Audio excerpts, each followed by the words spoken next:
Pushkin.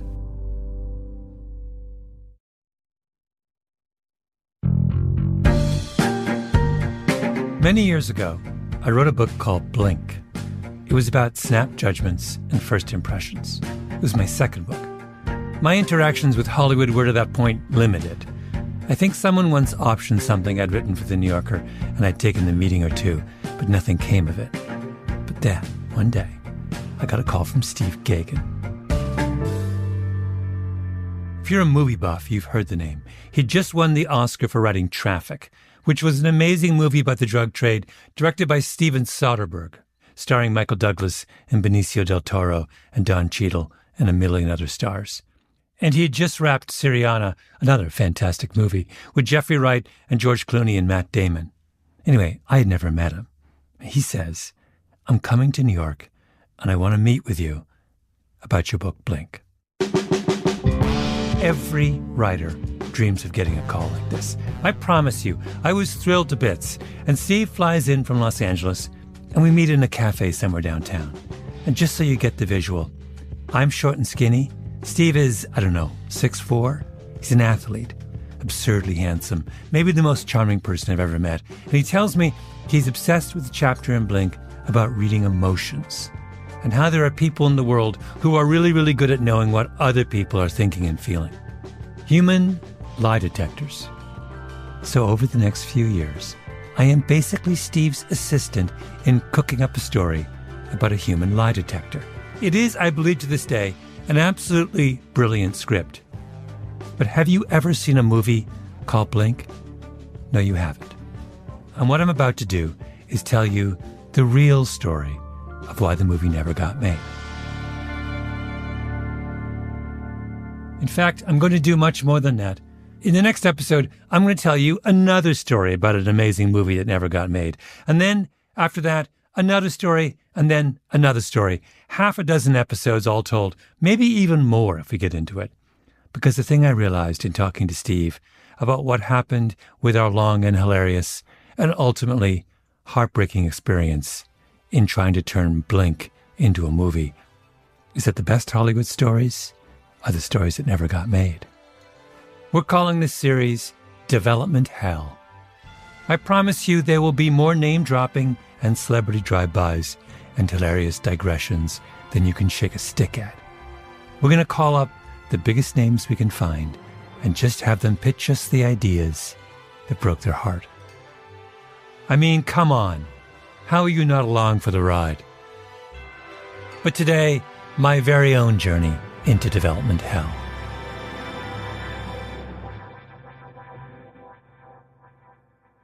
Well, thank you for doing this, Steve. What I really want to do is for you and I to recreate, just for a moment, the magic of that day when we were jetting around L.A. in your, what car did you have then? Was it your Mercedes wagon? I think it was an old station wagon. Exactly. It was an old station wagon. We went from one mogul to the next, pitching this story. It was just like, it's one of my greatest memories ever. But to start at the beginning, I had never met you, correct? And you called me out of the blue. We have to even start before this. Okay. Actually, okay. Yeah. I think we should go back to the dawn of time. So there was the Big Bang, and then molecules apparently came along. Anyway, so it's actually an incredible story. So I had finished my film Syriana, which took a lot. It was like a 4.5 year effort, and it was intense. And then I was like, what am I going to do next? So I'm sitting in Cafe Jeton, and I had this idea, this crazy idea. This is way before Twilight. I wanted to do a vampire love story. Yeah. And actually, what I wanted to do was a love story, a tragic love story with a happy ending. And I was like, kept thinking about it. And then I was like, oh my God, the guy is a vampire. The love stories are as good as the things that keep the lovers apart. So picture a horse farm in Kentucky. It's winter. Suddenly the smoke starts coming out of a chimney. These big farms are all owned by Europeans who are mysterious. This guy comes to town and he meets like a veterinarian on the farm, and sparks fly. They obviously are really into each other, but then there's also all these weird deaths that start happening around, some animals, some people. Her brothers, her family decide this guy is the one who's doing it. And so they decide, enough's enough. They're going to kill him. So they poison him. Now, she's in love with him. She discovers him, right? The sun is setting. He's been poisoned. They think he's dead. They've gone. She finds him. She thinks he's committed suicide by drinking the poison. Romeo and Juliet, she's so distraught. All she could do is drink the poison herself. As she's dying, the sun is setting. The vampire's waking up, and he sees her there and realizes what's happened. And he has to do the one thing that he swore he would never do, which is reveal his true self and bite her. And so she dies, but then wakes up to eternal happiness being in love with this guy. And I was like, too much skepticism from every representative in my life. They're like, you cannot write a vampire movie. It is impossible. Like, you've done, whatever. So I'm sitting in Cafe Jeton trying to write my vampire love story. I never got past page 10 or 12. And so I'm reading your book. Blink. And I'm sitting in there reading Blink quite happily every day, drinking my coffee, failing at writing my vampire love story. And in and out, every once in a while comes a plucky young actor that I'm pretty sure is going places by the name of Leonardo DiCaprio.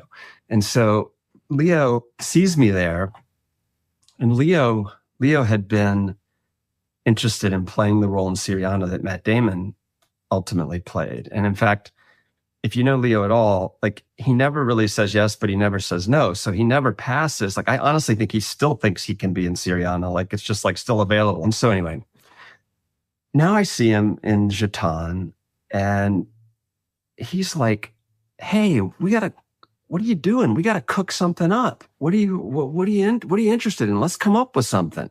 Yeah. And I'm like, I think this could be a movie, like a really, I think there's a movie in here. Now, if you knowing your book as you do, you realize that's a very challenging adaptation, right? Right.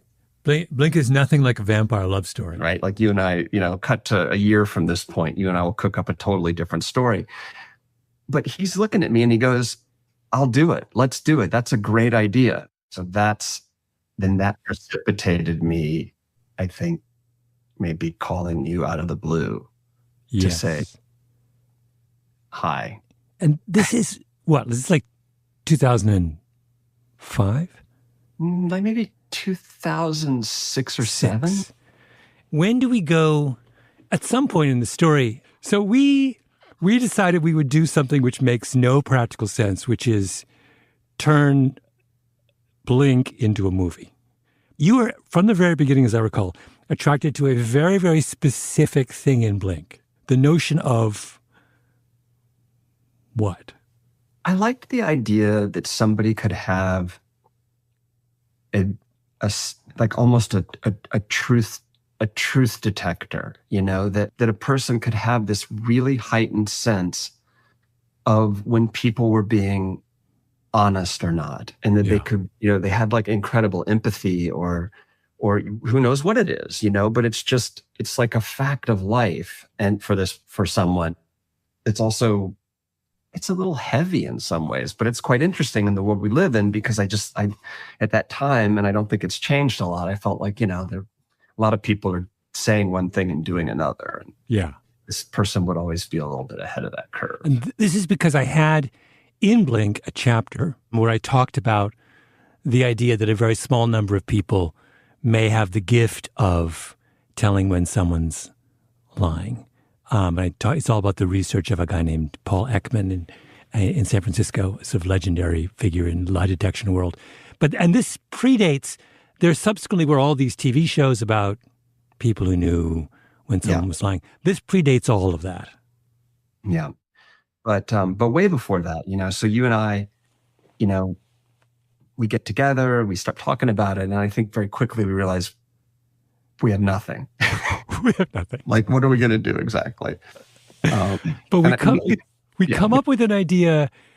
I have no idea how this comes up, but give me your memory of the story that emerged out of our collaboration. So something you and I were both interested in was the looming, was how how corporations treated their retired employees, because they had these pension funds, right? That were like these giant boxes of money. And suddenly out there in the world, these like leverage buyout people and hedge fund people were going, oh my gosh, look at that. There's this giant box of money. That's one thing. But then there are all these obligations that are unfunded to these workers. Now, if you could somehow buy that company and get rid of all of those unfunded obligations that are weighing down the company, you could have a really profitable company. You'd go from having a bankrupt company to actually a company that works really well. The only bad part of that story is that the people that actually put in the 40 years or 30 years of work, are left actually without their pensions or without healthcare, with very reduced pension support. And I think we were sensing that not only was this starting to happen, but it was going to happen in a really, really big way. And I think very quickly we kind of got interested in, and we were thinking about General Motors, and we saw this kind of General Motors bankruptcy coming, and that the pension stuff would be like at the dead center of it. And we ended up making up our own fictional like steel company, American Steel. And American Steel was basically being put in play, by a kind of hedge fund operator who, unbeknownst to him, has a son, a kind of wayward son. So it's a father-son story. And his wayward son has this truth detection ability. Yeah. That he becomes aware of over the course of the film. So but Steve, the genius thing about your idea was when you were telling it initially, you started with, we have one of these prototypical ruthless Wall Street predators who's like got the fancy apartment on Fifth Avenue, the huge house out in the Hamptons, and he's everything and he has a son from whom he is estranged, right? A son who shares none of his father's values, but who desperately wants and cannot get his father's approval. You started with this really powerful family dynamic, which was going to be the engine of the movie. What does a son do if he wants to win his father's love, and yet he is incapable of competing on any of the terms of his father's world, right? The son was a school teacher. Wasn't he a school teacher or like teaching in Harlem?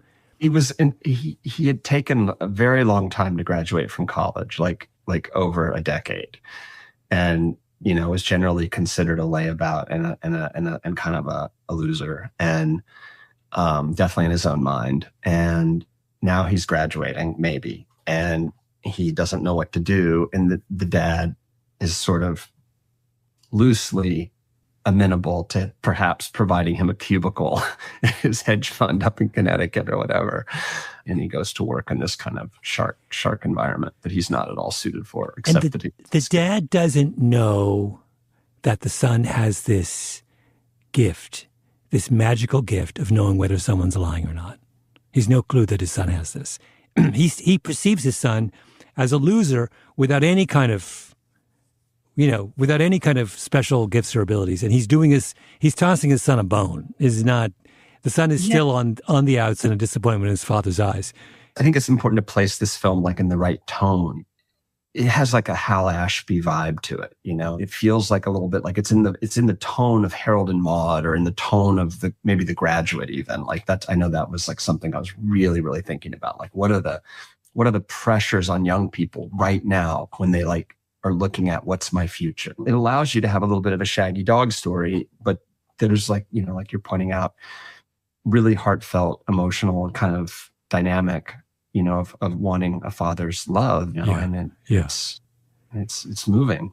And so the core little plot point is this weird quirk of bankruptcy law, that to go back to your what you began with, that there were these companies that seemed bankrupt but had this large pool of cash tied up in a retirement account for their employees. If a company is in bankruptcy, it is at the mercy of a bankruptcy judge, and bankruptcy law is unique in all law in that it grants enormous discretion to the judge. So there are judges out there, if they want to, they could wave a magic wand and say, you can take this company out of bankruptcy and all the money in the retirement account is yours. Or another judge might say, you can have the company, but you must honor every single obligation you have towards the retirement of your employees. It's up to the judge. So if you're a robber baron, you're a predator, you're some hedge fund guy in Connecticut, and you're eyeing a bankrupt company and trying to figure out whether you can make it work, everything depends on which judge oversees this particular case in bankruptcy court. It's incredibly fun as a plot mechanism, because now you're just, billions and billions ride on essentially gaming the system. Which of these potential judges, if you could somehow manipulate it, is most likely to be friendly to your particular robber baron cause? Yeah. So the son realizes this and goes to the dad. The dad is totally unsure what to do. His options are what does he do? Does he roll the dice? Does he buy this thing, take it into bankruptcy, and take the risk that he could be completely screwed by some kind of pro-worker judge? But the son comes to the dad and says, "Dad, I need to tell you something about myself. I have this gift.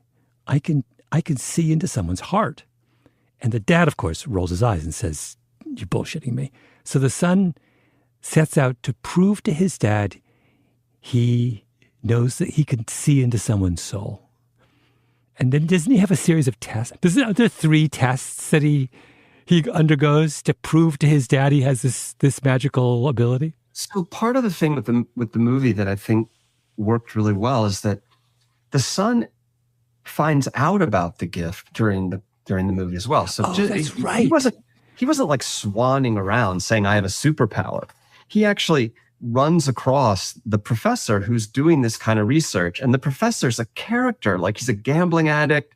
He realizes that, they run this test where they're like, it's some ridiculous thing. It's like people saying the line, "I had a ham sandwich for lunch." Oh, like right. Hundreds of people, "I had a ham sandwich for lunch." And he drags this kid in there and he's like, who's lying and who's telling the truth? And he watches like 150 people saying, "I had a ham sandwich for lunch."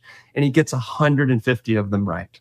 That's right. Yeah. And the guy is like, immediately takes him to the racetrack, like out to Belmont, puts his binoculars to his eyes and starts having him look at horses. Which horse is going to win this race?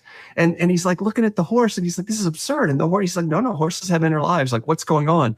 And he starts like telling him about the emotional lives of these horses that, who are getting ready to go into the starting gate. And like, one is like thinking about dinner, and one is like had a bad sexual experience recently and like feeling really shameful. And like, they're all just, and he's sort of, by process of elimination, he's like, it's going to be this one. It's going to be the filly. The filly's going to win. Yeah. And so this professor who's like literally a gambling addict, he ends up betting like 15 grand like at the track, and then money through bookies, and the kid is watching him and he's like, "This guy's a psychopath," and then photo finish, and then of course the filly wins, and and our character doesn't believe it, he just thinks this is complete nonsense, and he sort of proves it to him over and over and over. The professor, by the way, is based on a man named Sylvan Tompkins, one of the true legends of early 20th century, mid-century psychology, who had convinced himself that he could read people's inner selves. And also, the thing about going to the horses, that's Tompkins. He would frequent the horse races. He was at Penn. He would go to the horse races in Philadelphia, and he would try and use all of his theories about human emotion to pick winners. So that was all straight from this. He was this autodidact guy. And he wrote a book detailing his theories. And the line about the book was so long, no one read it, even Sylvan, which I always loved. And then eventually he, at this inflection point with his father, where they're not, the opportunities inside the family business are not, they're not going to work out for him. He realizes he has like a Hail Mary pitch, which is, I can actually make sure you get the result you want. Right. With the bankruptcy judge. And the dad, of course, is a skeptic. He doesn't believe it either. And like, I hadn't thought about this script or looked at it in a long time, probably 15 years. 15 years. Yeah. And I couldn't even find the Blink folder. And I was like, and then I just searched for Blink, and then up came a bunch of stuff and the draft. And it's so funny because you get to know that, you put so much effort, into trying to make these movies. And like, it's so much love. It's love. And like, it feels like life or death. And I just clicked on it and like page 65 and up comes, and this is dialogue. I completely forgotten this. This is dialogue between the kid and his dad. Uh-huh. And they're trying to like, and they're at like a local, really cheesy drinking place in Greenwich where his half brother plays in a band called the Margin Calls. And he's there with his family and his stepmom, and they're all nodding along while this bro band does cover songs, and they're eating like, French tips or whatever. And his dad's a little tipsy, and he's like, this is all coming to a head. He's like, am I sorry I never carpooled or sliced oranges for T-ball? I don't know. I used to say, did they ask Napoleon to do reading circle? And Teddy's like, the kid is like, we did some stuff. We looked at pictures. Yeah. Redmond. The dad is Redmond. The son is Teddy. Yep, exactly. We went to the Met together. I remember going to the Met. I think I do. And he does his dad. His dad imitates his dad. And he's like, American tycoons have to appear cultured. So what's the first thing they buy? And then together they say bronzes. And now the dad's like J.P. Morgan, Frick. Teddy's like, they had books, but they wanted to be Renaissance men, like the Duke of Urbino. And Redmond says, yeah, if you're a real snob, you know that Castello and Urbino like the back of your hand, but you don't talk about it. And then Teddy says, and I think I remember a bedtime rhyme about how much sleep a person needs. And he says, nature needs 5, custom takes 7, laziness takes 9, and wickedness 11. And his dad looks at him for a long moment and goes, I'd forgotten. It's Scottish. Which is, it's really funny, Malcolm. It's like... So I'll come back now. There's a beautiful scene I remember.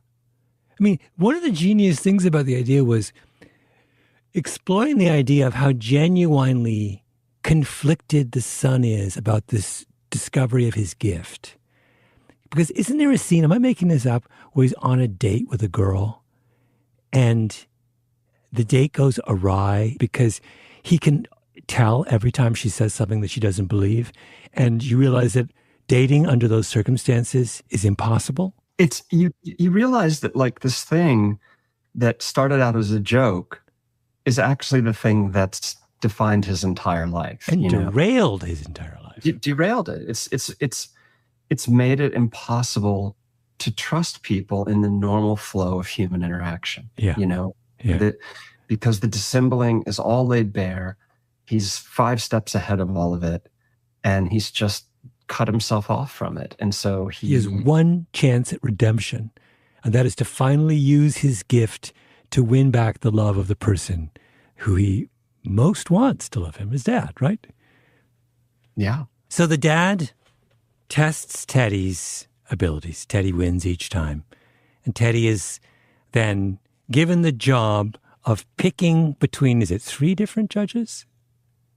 I think it must be 3. It's got to be the rule. There are 3 candidate judges, because you can jurisdiction shop in bankruptcy. So there's 3 bankruptcy courts the father can potentially file in, and the question is which one should he file in? And the son's job is to. But in retrospect, I have no idea whether this is actually how bankruptcy law works. But this was the version that we were. But so he's given the son is given the job of figuring out who is the judge most likely to rule in his father's favor. And so he goes and contrives a reason, right, to meet up with each one of these judges and assess their fundamental character.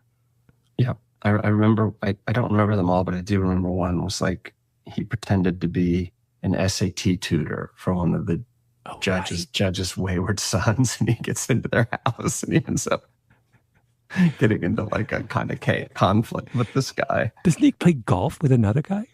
I think so. Yeah, he does. He goes to play golf. Yeah, I'm usually longer after the turn.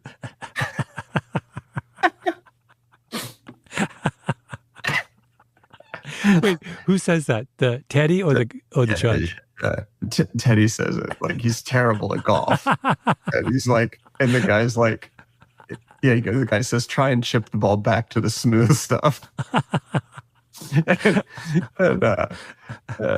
then the guy, I've totally forgotten all this. He's like, let's cut the crap. I know who you are. I know who your father is. Knew him in college. Oh, we right.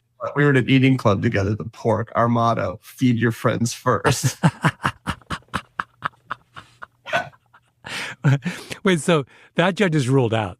So one of the judges sees through Teddy. It's like, get out of here. I know what game you're playing. Let's cut the crap. There's no way I'm ruling against labor.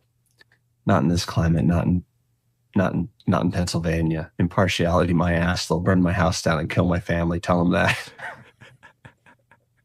Teddy says, you're signing a death certificate for American Steel. And he says, yeah? Well, maybe we'll get universal health care. Maybe India will have a social revolution, pay their workers $27.50 an hour plus benefits. Maybe woodland gnomes will make auto parts for free and we'll all sip sherry in the park. And he says, never ever pick up a golf club again. Teddy says, I'm a tennis player. Golf is for assholes. The whole whiff of class warfare in this script is just 10 years too soon.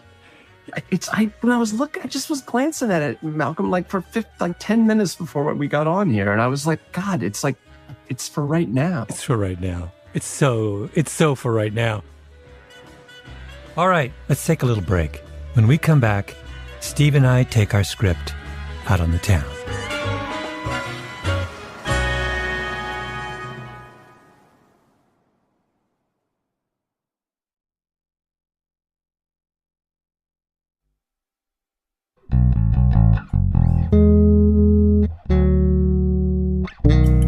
Okay, so we're back.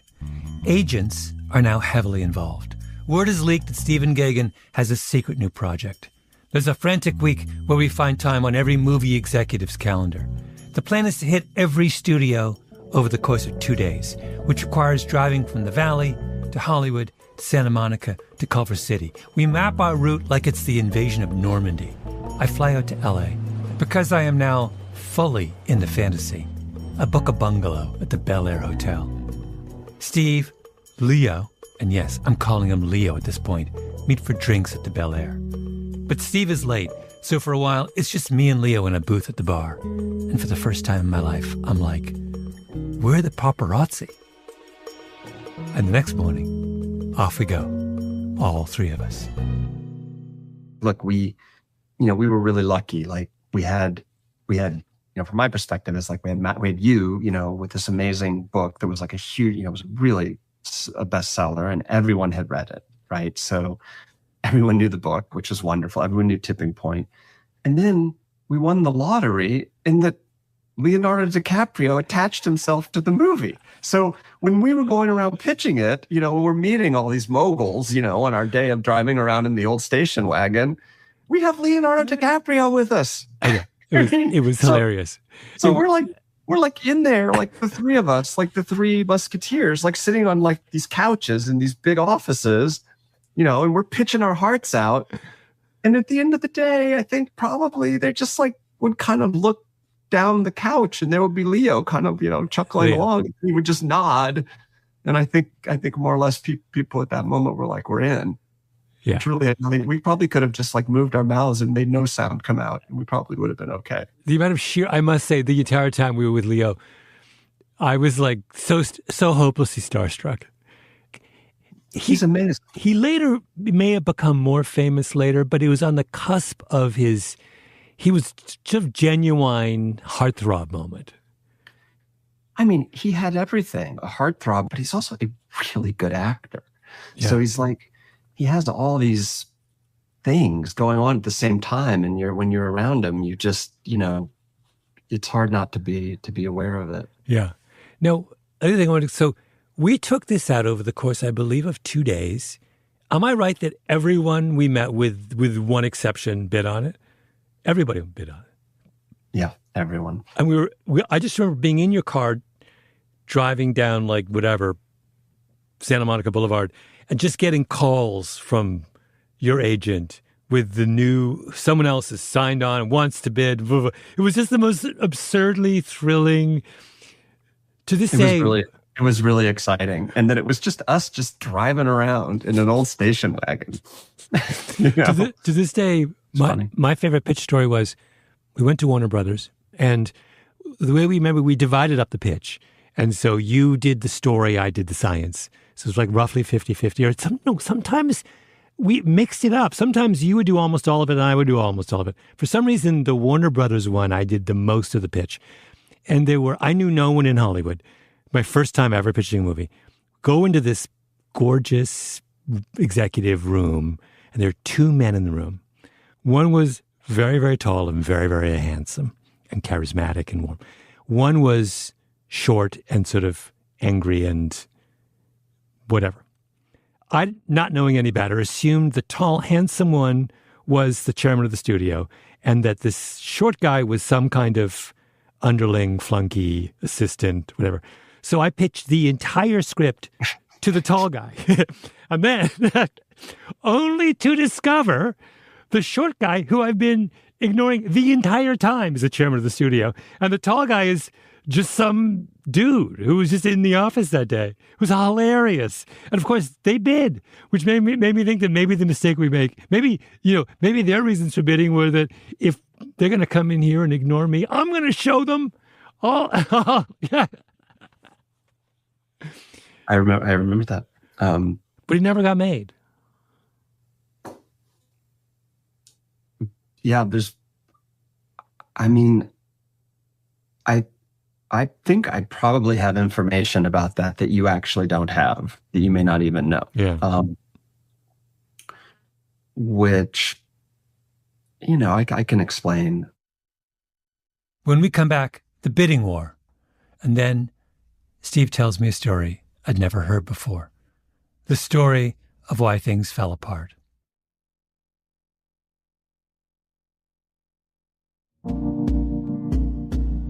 So, we get a real-life bidding war. The town went nuts. We were in Steve's battered station wagon, driving around L.A., and every half an hour, Steve's agent would call. Sony, in. Universal, in. Warner Brothers, in. We have the sunroof open, the windows down. I'm wearing sunglasses. I never wear sunglasses. We don't even need Leo anymore. He gets into his Prius and drives home. We pick a studio. We huddle with our agents. We pick a winner. Checks are cashed. Some brilliant producer is assigned to our case. And off we go. Only it never happens. A year passes, then 2 years, then 3 years. And this is why we're doing Development Hell, an entire series devoted to scripts that never happen. Because this is always the most devastating part of the story. The plot twists that happen off the page. So, Leo's company, they were producers on the movie, and Leo was really into it, and really involved. And at a certain point in time, we had essentially a green light at Universal, and we had a budget, a schedule, and everything. A lot of things worked out, how we were going to do it. And I was talking, I said, I'm going to do like a week more on the script. There were just some things I wanted to fix. And I got into it and ended up working on it for like months and months. And I changed a lot of stuff. But the main thing I did, is the character, and a lot of this is just intuitive. I don't even know why I'm doing it, but the character got like 10 years younger. And Leo, when he read it, he was really funny. He goes, buddy, if you didn't want me in the movie, all you had to do was say so. It's no big deal. And it wasn't that I didn't want him in the movie, but this other thing had happened kind of off camera, which was that I'd met Heath Ledger, and I'd gotten to be very, very close with him, like instantly. Like I just had a real connection with him that was kind of unusual and really special to me. And I got really excited, and I started seeing him as the main character. And once I started seeing that, I couldn't unsee it, and obviously it was very delicate in a way. And Leo's totally cool. Obviously he has 1,000 choices, but in my mind, it was a big deal. I was just like, it if I just said to Leo, hey, I would like to do this with Heath, he would have been like, I'm a huge fan of this. I love him. Let's do it. You know, it wouldn't have been a problem. But in my mind, it was really a thing. Definitely a thing at the studio, because like at first it was like, we were not that interested, you know, because it's like, you can have this really big star, like someone, you know, why would you do that? The really big star being Leo, because Heath wasn't so big at the time. Yeah. And then it changed, you know, because I believe it was right around the time the Joker was coming out, because he then popped as this massive, and then suddenly it was okay. And, you know, all this was kind of happening, and in a good way, I thought, in a way that was really right for our movie. But I also just had this feeling that I was going to just, you know, I love this guy and I was going to make a bunch of movies with him, Heath and everything. And then I got a phone call. They were on speakerphone, and it was Heath Ledger's father, who I'd never met. So he died in a really tragic, you know, like you have like a beer and like a Benadryl and like another, you know, and just absolute fluke. Any other day, you're fine, but just breathing stops. And the dad and a guy who was really close with him, like the guy who was closest to him in his professional life, they were there. And they, you know, with the body, and our script was embedded with him, and your book was on the bedside table. And I think my number was on the script, like written like, ch-ch-ch. And these guys are in, as you can imagine, they are in shock, and they dialed that number, and I don't know why. And I'm in an airport with my wife, just going from one place to another. And I literally I just like collided. Never happened to me before or since. Like my feet went out from under me. I just literally sat down, like, because I was like, what?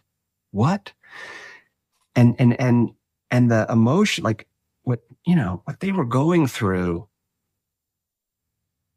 I should not have been a party to in any way, really. And yet, you know, as a human, or as a, you know, somebody who just cares, you know, I just was there, and I was listening, and my wife was looking at me. I remember her face, and I was just like, I was speechless, and I just listened and listened and listened. And, you know, it's just really, really sad, you know, and it's still sad. And, you know, and I think that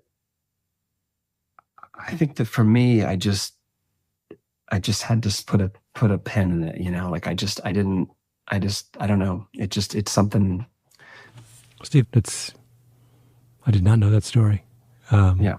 No, I hadn't really told anyone for a long time. And I debated, actually, when we were going to talk about it. I was like, should I talk about it? And I actually asked my wife, and I thought, no, I think it's really good to talk about it, because it was sad, and, you know, and yet, you know, and yet here we are, and we're talking about something that we really put a lot of heart and soul and a lot of effort into, and a lot of care. So I don't really have a clear answer of why we never made it, but I feel like that bit played a big role in it. But then, you know, again, I hadn't looked at it in a very long time. And then when I got it out, like right before we got on, like I was reading it, I was just like, I ran to find my wife, you know, that we're still married, thank goodness. And I was like, I could be crazy, but I think this script is really good. Like, I think we really had something like really special, and we might have been ahead of our time or something. I'm just glancing at scene by scene by scene, and it's just, they're movie scenes, you know, and they're big, and it's such a good title. Yeah. Well, wait, what was the title of? Did we call it Blink? Yeah, Blink, and like, and the way the movie opens, you don't remember this. You're gonna die. Okay, you're going to die, because this is going to come back. This is the first scene I read, right? I opened it, but here's how the movie opens. Close up, a baby's blue eye, huge and blue, like Earth from space, staring at us. Blink. Begin credits. Close up, a baby looking into lens, a happy, curious baby, doing what babies do. It makes us happy. Now you hear a woman's voice off screen. He's so sweet, so happy, happy, happy baby. Yes, you are. The baby begins to scream. Close up. Happy baby again, utterly adorable. But now, when observed in close-up, the baby's expression seems to give clues to complex thinking. And now you hear the father. He's trying to tell us something. The father's tie drapes into the crib, wide 70s tie, hairy thick wrist with expensive watch. Mother, of course he is. I love mommy and daddy. Yes, I do. You hear the dad say, little desperado. The mother's hands, white painted nails, gold jewelry, deep tan, appear to tuck the baby's sky blue blanket. Mother OS, tell him you love him. Daddy loves you. Yes, he does. He needs reassurance from his father. And there's a pause, and you hear the father say, sometimes it's not about me. And the mother says, it's pretty much always about you. The room is totally silent, and you're just pushing on the baby's eyes, and the baby blinks, and you cut to the title, Blink. Oh, that's great. That's so awesome. That's so awesome. I'd forgotten.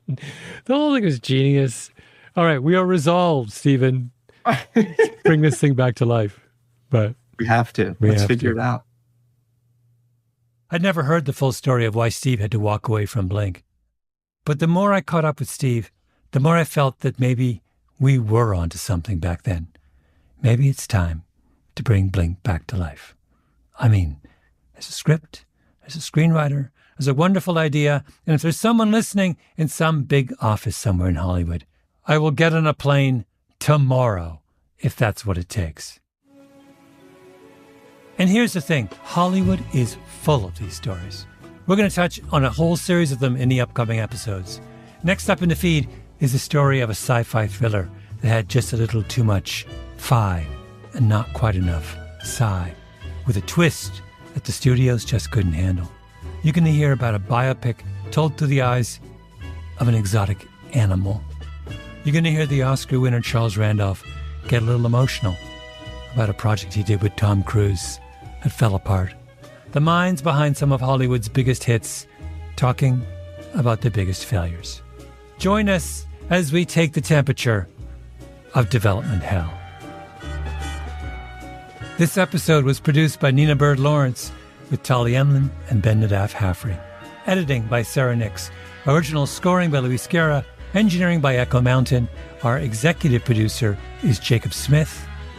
I'm Malcolm Gladwell.